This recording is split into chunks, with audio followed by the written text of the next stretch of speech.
we are officially back with another installment of obscure Corey Feldman movies.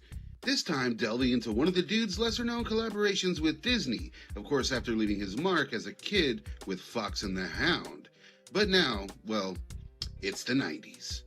And we're on TV as part of the not-so-magical world of Disney's made-for-TV features. A feature that, it's more than a little odd, to say the very least, especially for essentially being a Lord of the Flies ripoff. Now, everyone knows exactly what movie I'm talking about here. 1990's Exile. A film where we see an assorted bunch of teens join an exile expedition over summer, chauffeured by literally the worst teacher in America, perhaps the world. I mean, this moron hires an obvious villain to charter an obviously piece of shit plane for a bunch of teens, who he then maroons on an island all alone. Though, Exile never really does get as harsh or real as something like Lord of the Flies does, but at the same time, it doesn't really take too long for things to go completely off the damn rails. For a Disney movie of the week, it's hard to pinpoint the reasoning behind this one. Like, it both feels expensive and cheap at the same time. In fact, it also feels ambitious yet lazy simultaneously as well, and overall it's just kind of disjointed. I mean, I honestly thought that Exile was like based on one of their attractions or something. I thought this was like another Tower of Terror, or, Haunted Mansion, or God dang Country Bears. But, it's not. In turn, it's basically just a way to get these young teens on screen, I guess. And speaking of the teens, well, we did get one hell of a young cast, all of which have worked for Disney or NBC in some fashion before. Corey Feldman may be the biggest star here, playing Shink. You see? He plays a troubled teen who's addicted to, top-notch early 90s Reggie, as we blatantly see during the opening credits. In a Disney movie. Unprecedented. And he actually gets a little arc here in the film. Eventually, Feldog decides to give up his dope, along with the group's only working lighter for some reason. And he even finds like this giant random bag of dope on the beach, but then he just throws it back.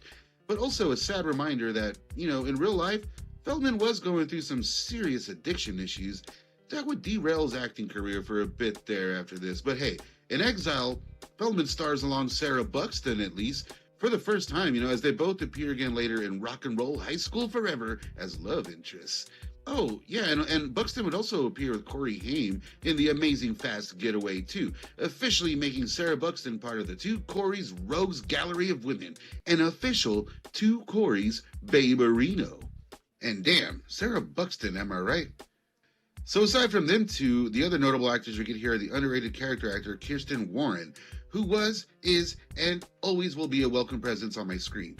Aside from stuff like Saved by the Bell, The College Years, and Independence Day, well, I always remembered her fondly for this strange little Dwight Yoakam rodeo clown action thriller, Painted Hero.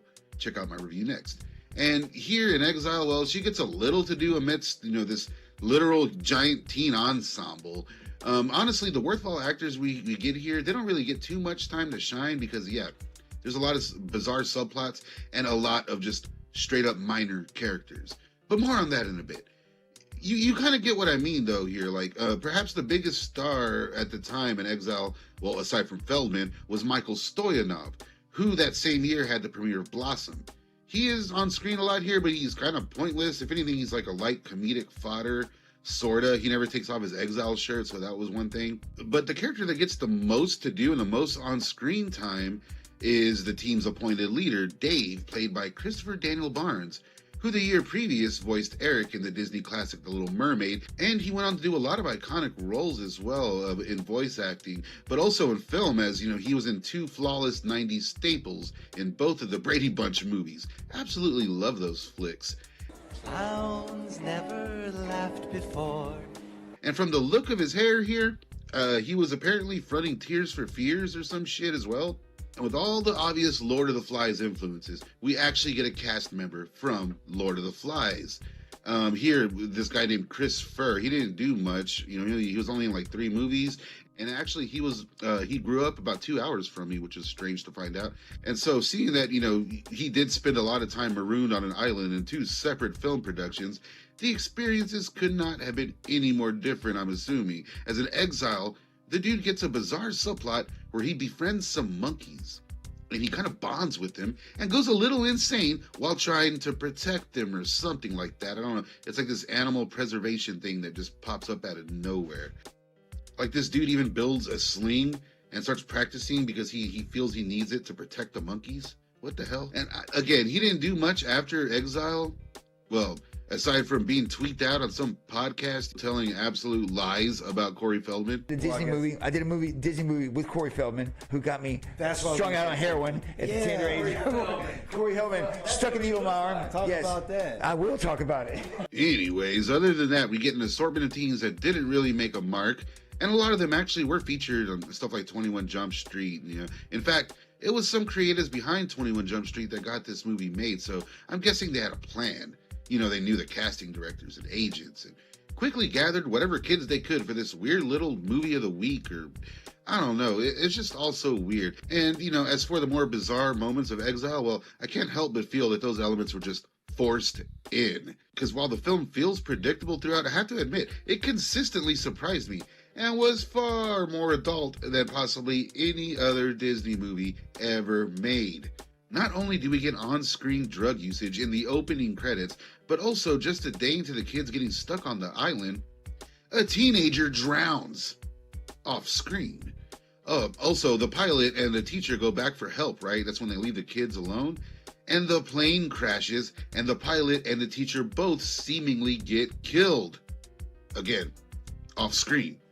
Then it turns out the plane wreckage was washed ashore, and the kids are able to raid it just before it gets washed away during a thunderstorm. Off screen. And that's not the least of it. I mean, the drug use, the teen death, I mean, a Disney movie, yeah, it's a bit much, but it is nothing compared to the totally inappropriate conversations we get between the guys and the more, let's say, underage women here. You're not talking about my sister. Please. No. Not for a couple of years. Yeah, until she rolls over. But, I don't know, this being the House of Mouse, they decide to up the ante and have literally one of the most uncomfortable scenes I have ever bared witness to. No joke. Check this out. Will you kiss me? How old are you? Well, I'm old enough. There are women in third world countries my age who have babies. Why don't I find that reassuring? I could go to jail. There's no jail on this island. Be good. Why? I like you. I mean, it's not like we're gonna do anything. What do you think's gonna happen? I'm gonna get grounded?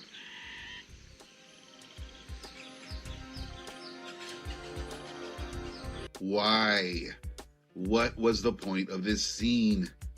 Ugh, I gotta go take a shower. I'll be right back. Enjoy a word from our sponsors. Yo, this is the MC Tone Low, and now you can reach me live and direct on my brand new Funky Cold Medina hotline. It's easy, just pick up your phone and call. And if you're one of my lucky randomly selected callers, you get to talk to me, Tone Low. Okay, I'm back. But we still have some more stuff to talk about here, as another highly inappropriate dynamic happens in this movie. The kids realize someone else is on the island, right? And eventually find it's the crazed pilot. You see, the plane did crash, but the pilot survived.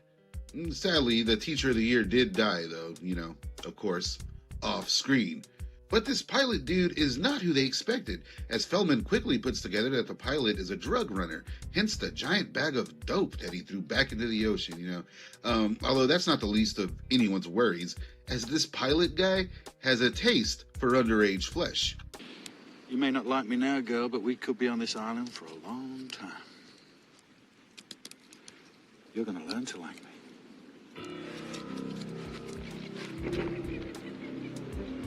So in the end, the group comes together to hunt down the pilot after he kidnaps Sarah Buxton, all leading to a silly-ass yet welcome finale.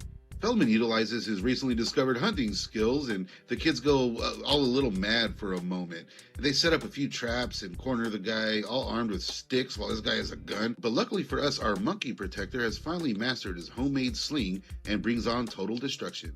Mind you, this whole thing with the pilot coming back and being a threat and all that, it happens in like the last 15 minutes of the film, and it's kind of jarring. But they manage to capture the guy, and then they keep him in a makeshift cage till they're rescued. You know, we get a voiceover near the end of the film to wrap things up. I'm guessing they'll be rescued soon, and, you know, the film will be over any minute now. Or not. That's right. The kids are not rescued by the end of the film and are totally on their own and are totally not going to survive on this island much longer. Early on in the film, they make a pact to not turn into cannibals, but, you know, this pilot over here, he's going to start looking like a loaded pepperoni pizza bagel in like 2 days. I was completely shocked by this ending. I mean, I'm telling you, this flick just kept surprising me up until the end credits. Yeah, so this is just an odd one. And you know how I mentioned that I think all the weird stuff was forced in? Well, I think that's because this was originally meant to be a TV pilot, again, from the 21 Jump Street guys. So they had a plan for this pilot, but either due to time or scale or some top floor suits, you know, passing down some mandates, they decided during production to make it into a TV film, hence the protecting monkeys and the underage influence. So in turn, we get subplots like the kid randomly guarding monkeys he stumbles upon. You see, something happens with Corey early on in the movie that kind of ties into the animal message here. He wants some real food, I suppose, so he goes out hunting and he kills a wild pig. And then he feels really, really bad about it.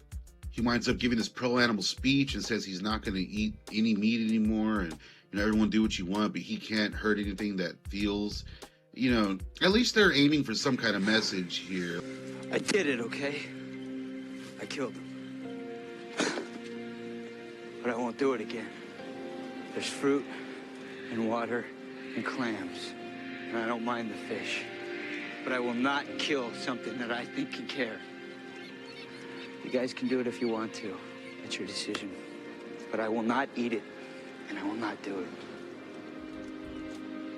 Throw some animal preservation stuff out there, which I do appreciate. I love animals. And in fact, I help rescue dogs all the time out here in South Texas. If you find it in your heart to donate to the cause, any amount, I have a link down below. You can help directly. I'll put it on screen as well. Do it, Staunch gang.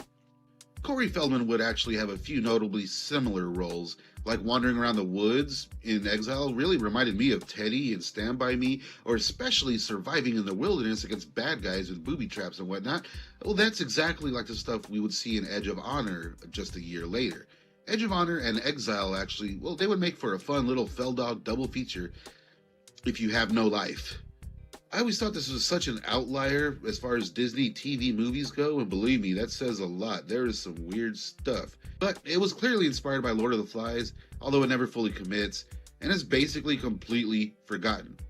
Honestly, I have no idea why I thought this was, you know, part of some Disney theme park attraction, but, you know, for what it is, it's hard to find. There's a version for free on YouTube. You can get a physical copy overseas. But as it stands, Exile was just a blip on the radar, just TV fodder for bored 90s teens. Again, if you want to check it out for free, it's on YouTube. I watched the version with all the TV commercials still intact, which I do recommend. Again, if you have no life. What other obscure Corey Feldman movies should I rant about next? I have a few in mind. I was thinking of doing a watch-along or something soon, so please be sure to subscribe, hit that notification bell to stay updated on all that kind of stuff. Leave me a comment down below. I do want to hear from you guys. I do like talking about these old Corey Feldman movies and whatnot, but this particular episode would have made for a good installment of The Not So Wonderful World of Disney, a series I do where I focus on these movies. So I plan on doing some more of those, a lot more music stuff coming, live streams, all of that. Get yourself a t-shirt, all the links down below in the description. Staunch gang, don't get marooned on an island with Corey Feldman, please.